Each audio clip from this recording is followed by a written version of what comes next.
It's a good thing. So I wrote this poem when I wasn't employed. It's always about fruitful time, I find. So this is it. If there's any people going through job searches at the moment, hopefully it'll appeal to you. Feeling quieter than I've ever been.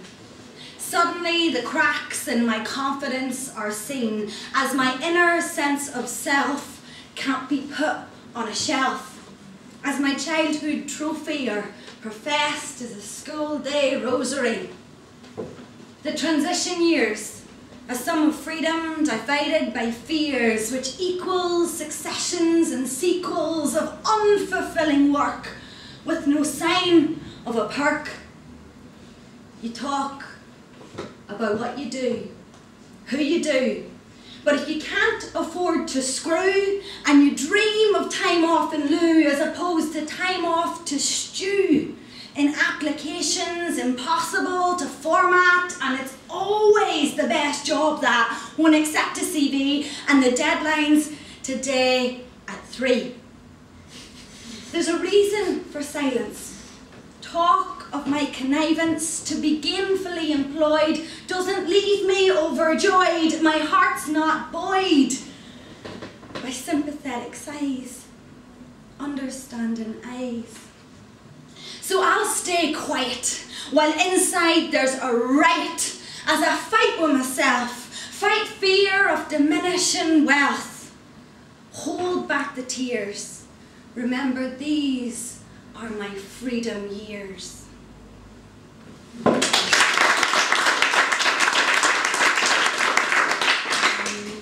And I'll do a little one now about, it's not ready through, it's a bit shorter. Go for it, go for it. One about my granddad, who I never knew, so I suppose it's a poem where I sort of just like try and piece together all the little tidbits of family information that filter down through snaps of conversations.